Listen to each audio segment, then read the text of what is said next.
Welcome to Smash Writing.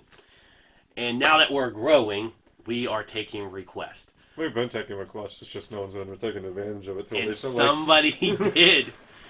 Quite a few times. They were all over our comment sections for a little bit. Yes. So per request we are doing... Here they are. Yeah. Per request it was to do the Twilight Saga. Now, I'm not going to say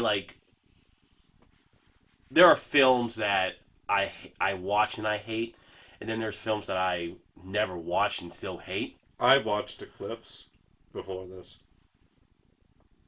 You said that out loud? Yes. Please tell me it involves an ex-girlfriend. No. Friends' kids wanted to watch it. I was at the house. I guess that's more acceptable. That was the one where Ed and... no, I showed Ed and Jacob. That would have been so much better than... That was when Jacob spooned Bella and stared Edward in his eyes. Oh, what are you going to do? I've never watched these ones, so let's not talk a hit. But what we're going to do is we're going to review Twilight. Go ahead. Just looking at the cover is already annoying as hell. We opened some Bella narrating. Never thought of how I'd die, but doing so for a loved one seems good. It doesn't. I thought about how I was going to die at 16. I knew I'd die being thrown by a tornado. But I was foolishly chasing after. But remember what I texted you when we were talking about that line? Because I'm like, who fucking says that? And you're like, well, I thought about it. I'm like, and then you told me, I'm like, yeah, but you also wanted to be a tornado chaser, so it made sense. And I was like, I thought I was going to die on Mars when I was 16 because I wanted to be an astronaut. But I'm not going to sit there and, well, I think about death. No! But go on. And we see a deer being hunted, and we meet up with Bella, who's moving to Forks, Washington from Phoenix. Because I don't know why she could have went on the road with her stepdad and mom, but instead she goes to Forks with her dad. And she mentions the constant rain. You can make the screen as blue as you want. I see sunshine. But just because the clouds are out does not mean the sun is not coming through. Right. They defined on vampire logic. This is the first time. Anyway. I'm pissed. Well, we're going to get to that in the review. Okay. Get to the plot. We meet Billy Black and Jacob Black, friends of her dad's. Her and Jacob go back to when they were kids. They bought her a truck. And she took to it surprisingly well. She does break a lot of tropes here from moody teen. She's not that moody, because normally they bitch and moan on everything. She's actually very thankful for this truck, and she's very thankful to be in Forks. She's not throwing fits. That's normally the way it goes. So it is good to see her breaking some tropes here. Don't worry, that'll be the last of them. That's the last positive thing. I would have ran the one guy kid over with the truck, by the way. He was like, oh, nice truck. Yeah, you're going to really like the bumper. Right? Oh my god. We meet Eric, an overly friendly guy who wants to put her on the front page of the school paper. So you have to shoot that down. It's like, oh, it's one of these schools, weirdo groups. I get it that her dad's the chief, but come on now, she ain't that fucking popular. And being very friendly and introductory kind of deal, whatever. I didn't go to that school, but I'm sure there's some people out there. But anyway, during lunch we meet the Collins. The one guy has a bag of eggs. Doesn't mean anything. He just has a bag of eggs with him. It is weird that they're all adopted, and two of the adopted ones are dating or a couple. Right. Because you have Alice and Bug-Eyed, and you got the other two, and then Edward's the only one of the group that's single. Yeah. Anyway, right now, Edward is the one everyone wants, but they don't talk to anyone. They call and stick together. And then we get the classroom staring scene, which is much more demented in the book. Now, I didn't read the book, because I don't want to read the book. Thank you to Amanda the Jedi, though, on YouTube, who did read the book and goes through it on her channel. In that scene, he wanted to kill everyone and drink her blood. Okay. That's why he's so just fidgety staring at her, is because he's repressing the urge to kill her in that moment. Okay. That was such a better scene, though, wouldn't it? Probably would be, yes. Anyway, like, this is really weird. They dragged this out for a long time. Like, no one would be interested in after this. This is like red flag city. Right? She's actually upset about this though. Like, well, what's your problem? But she doesn't get the chance to confront him because after this, she becomes a no-show for about a week. We see during this, so someone at a Gresham power plant is attacked and eliminated, which is a free from the awkward, believe it or not. The dad gets sent up to check. It takes Bella by surprise. Then she gets a sarcastic. She's surprised to hear that's an animal attack, and she gets a sarcastic response in reply. Oh, this ain't Phoenix anymore, Bella, because Phoenix isn't the home of killer bees, scorpions, rattlesnakes, coyotes, and jaguar. There have been 7 documented accounts of jaguar in Arizona since 1996. I didn't even know there was jaguars in Arizona. Neither did I. I just looked up. I just wanted to see. Like, I knew there were deadly animals in Arizona. I Well, the yeah, list. like the rattlesnakes. One was like jaguar. I'm like, well, excuse me? Yeah. Because, Washington is just that. That's where all the maulings happen, is Washington. Edward is really finally, is, aren't it? I don't know what the statistics are. It's a wet, woody cliff state. Yeah, but that's the same with Montana, Oregon, California, Alaska. Pennsylvania has got bears and shit. Like, I saw there was a bear sighting near Century 3 Mall. Yeah, I was feeding that bear. No way. I was about 2 blocks away from that bear. I would have fed the bear if he'd come my way. Black bears are so nice. Anyway, Edward is back and friendlier than ever. And when she admits that she doesn't like things that are wet and cold, he said the line, "Well, why did you move to the rainiest state in the continental Americas?" And that is not true. No, not even by a long shot. Number 1, and the continental, it's Louisiana. You want to guess where Washington falls? I looked it up. Probably 10th. Nope. Top 5? Nope. 20. Nope. 28. For shits and grins, you want to know where Pennsylvania's ranked? 15th. 21.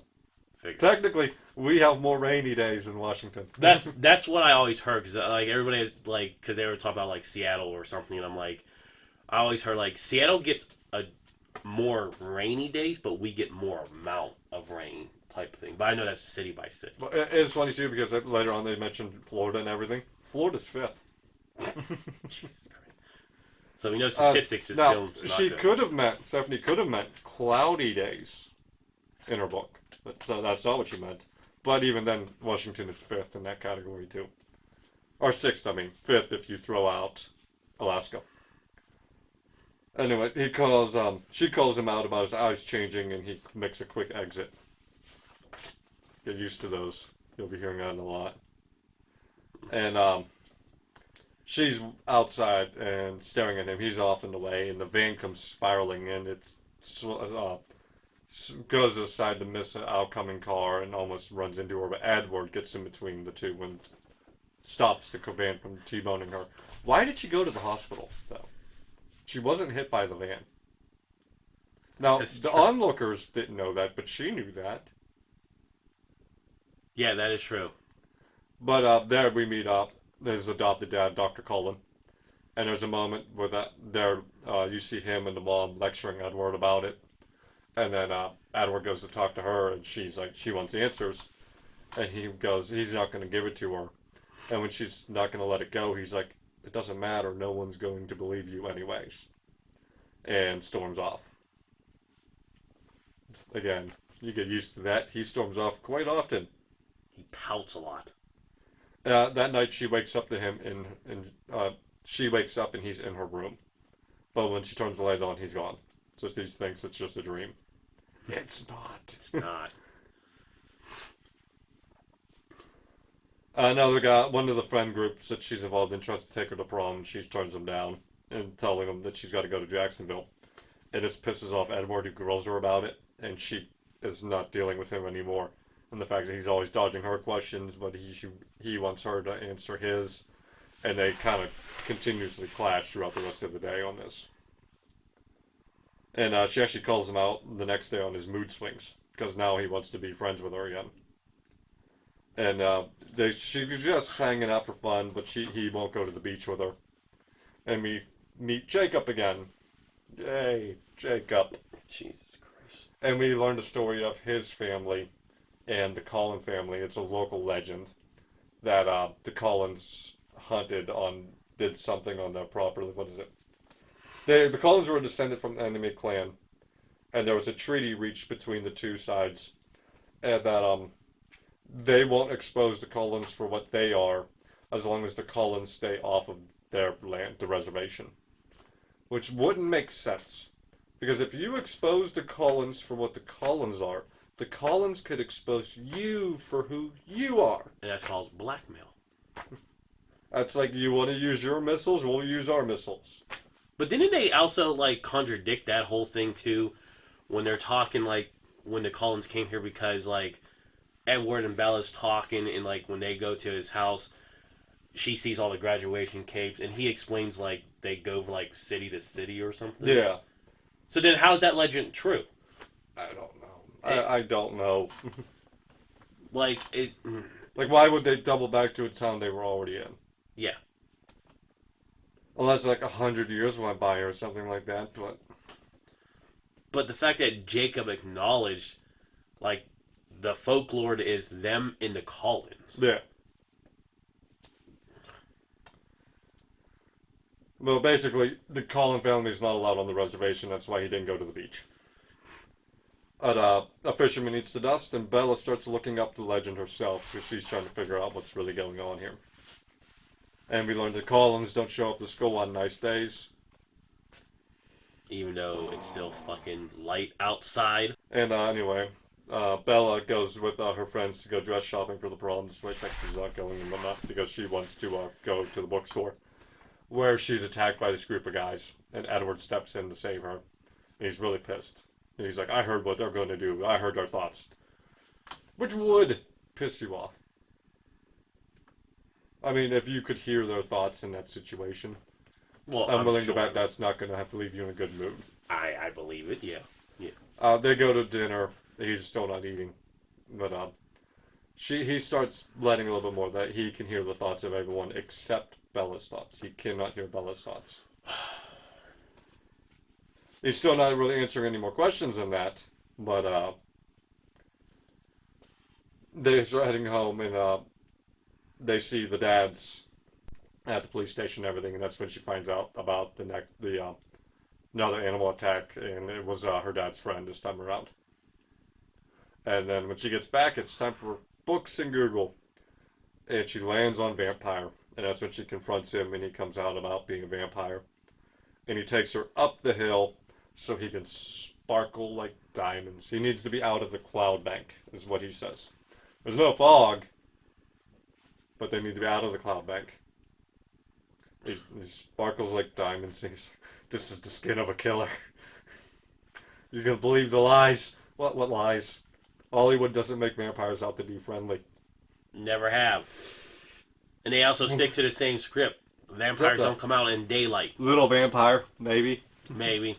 But vampires don't come out in daylight at all. He's the most dangerous predator. That would be the Yautja. You put respect on the Yautja's name.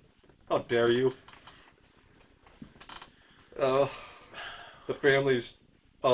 His family only eats animals, but there's something triggering about Bella's to him. It's like heroin for him. How would you know? You didn't try it yet. My goodness. I did love that line.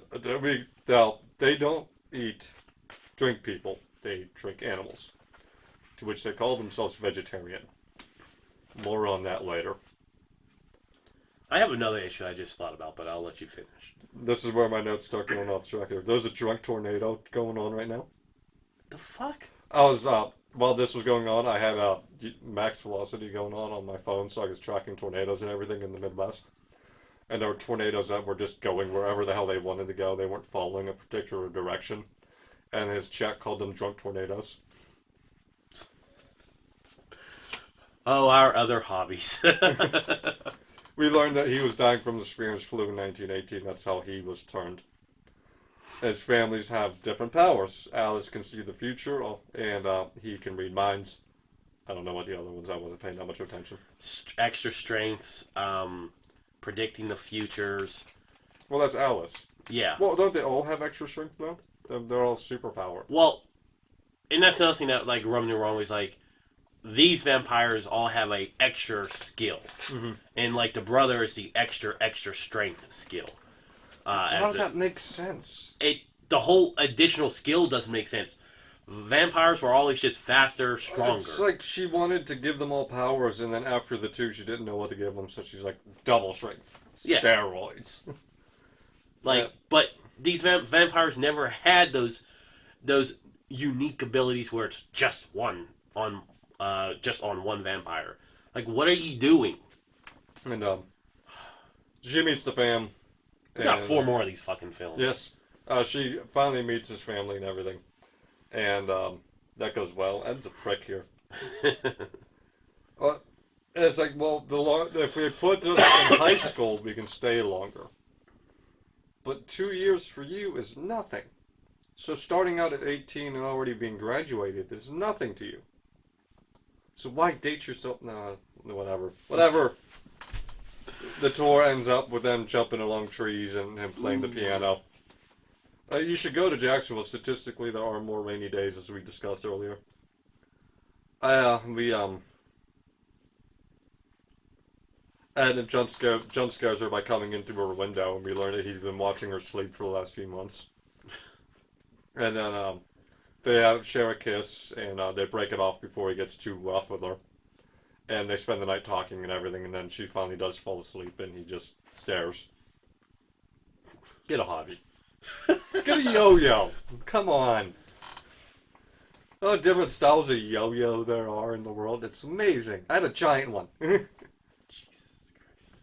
Then they have to meet the dad because they're going to go play some vampire baseball. Yes, vampire baseball. And it's interrupted by another rival group of 3 vampires showing up. And one is hyper-focused on Bella. And that's a problem. They almost go at it, and they have to be separated. And it's a problem because when he's hyper-focused on her, is the extra tracker. His power is tracking. That's a skill. It's not a power. But they have to get Bella out. So her and Ed fake a fight so she can demand to go back to Phoenix right then and there. She's driving herself to Phoenix and breaks her dad's heart. I wouldn't. I'd forget your name in a heartbeat. It's all so she can get out. And what they're going to do is a bunch of them are going to spread her scent everywhere. While Alice and Bug-Eyed get her to Phoenix. And then Ed will go in a different direction because they think the tracker will follow Ed. He's a skilled tracker. He knows what you're going to do. So, of course, the tracker follows her to Phoenix. Because why wouldn't he know that?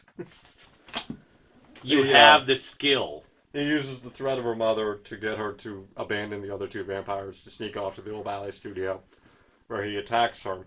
And this would be a lot better if you would have given the vampires a weakness, so she can defend herself. It's called fucking sunlight. And have independence and agency over her own path. But since the vampires don't have a weakness, all she can do is get her ass kicked till Edward shows up. And it's too late, and she gets bit, and then the rest of the family arrive.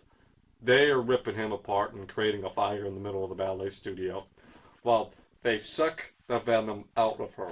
And this is the part where I snapped. I fucking snapped in this movie, because that's not how venom works, Doctor. You cannot suck venom out of a body. I even go on. Let me build upon that, okay? Because this one caught me off too. So he doesn't want. The Collins don't believe in biting people because they don't want to turn people into vampires, right? Well, they have a hard time stopping. Once they bite you, they have to resist their own urges to continue to drink you. Why don't they just, like, after they get their fill, just suck the venom back out then? Well, if they got their own fill, you'd be dead.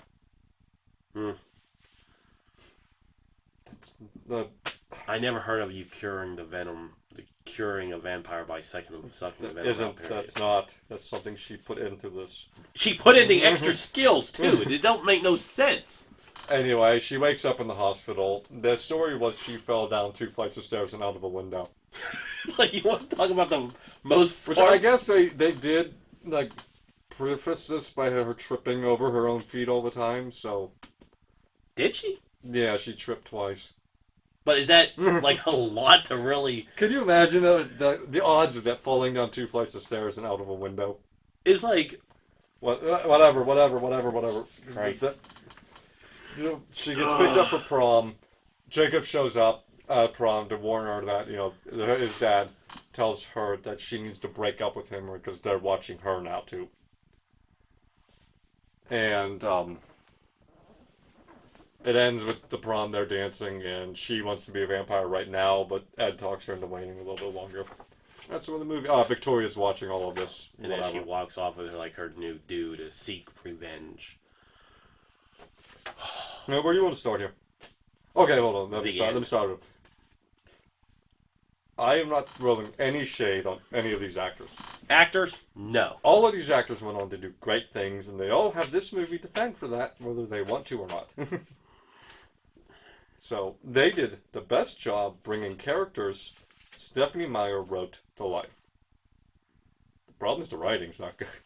Problem Stephenie Meyer. Alright, I will say one more thing, too. A lot of people harp on the fact that she learns all of this from an internet research. But why wouldn't you use the internet as your tool? Like, yeah, that made most If the internet exists, then you're going to look stuff up on the internet. Well, didn't Edward make things like, don't you just Google it? Yeah. But it's like... I mean, that was good. There's an interesting story here, right? Because you, as Edward points out too, you're just attracted to me because of vampiric charm. That would have been interesting, is like them having to deal with this situation. And it would have been interesting to watch Ed having to deal with his own base impulses whenever Bella's around. But he's always approaching Bella. Yeah, because you got those moments. You need to stay away from me. Stay away from me, Bella. Stay away from me. You approach her every time you got your mood swing and sat there and was like, we can't be friends. You came to talk to me. We can't be around each other. You're coming towards me. Like, where does this make sense at? If we wasn't in my office right now, I would go and buy a Stephenie Meyer Twilight book and catch it on fire. You had home field advantage, right? The Collins outnumber this rival pack. Like 7-3. You have a cabin in the woods. You have number advantage. You have extra home advantage superiority. Why would you not just keep Bella at the cabin and bait them in and deal with them there? Home turf, baby. Instead, you sent 2 vampires out. One is bug-eyed and can't be around a human for more than 10 minutes. And you separated your numbers. Why did you separate your numbers? Like, strategically, that doesn't even make any sense. And one of you, Bug-Eyes, was a general. We learned later he was a Confederate in the Civil War.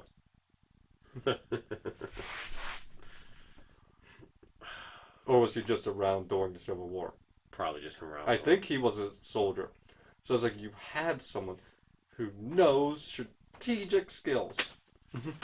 But no, let's do the complete opposite Let's of common sense. separate our strength, our power. Let's move her over here where no one else is.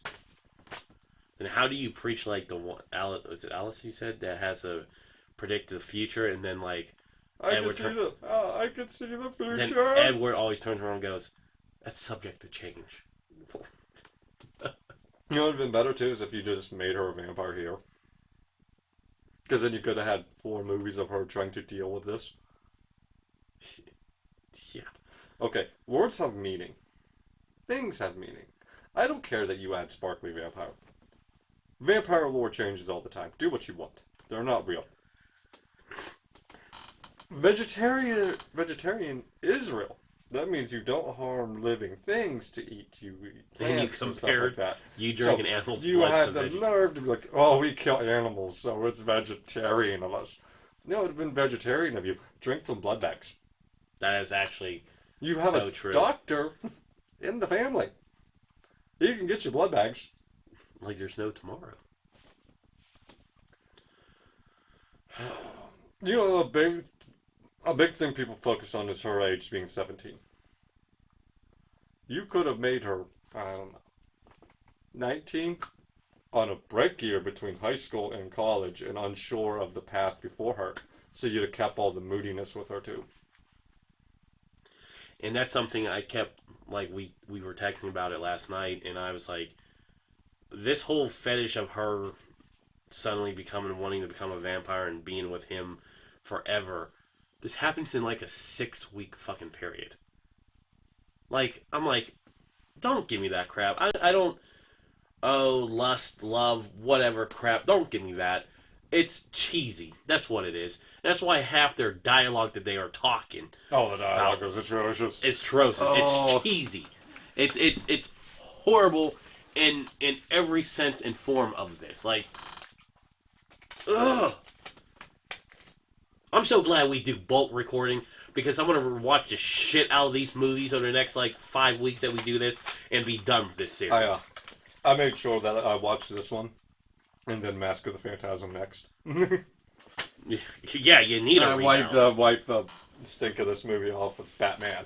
I had to take a shower this morning because of this. All right, Grade it. D. F tier. Good lord.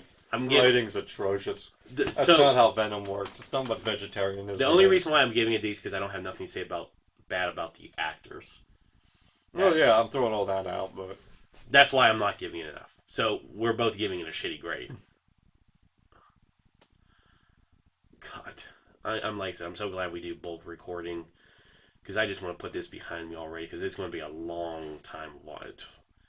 By the time you post the final film, we'll record it in June or something, and it comes out in December. I'm like, thank God I don't remember this.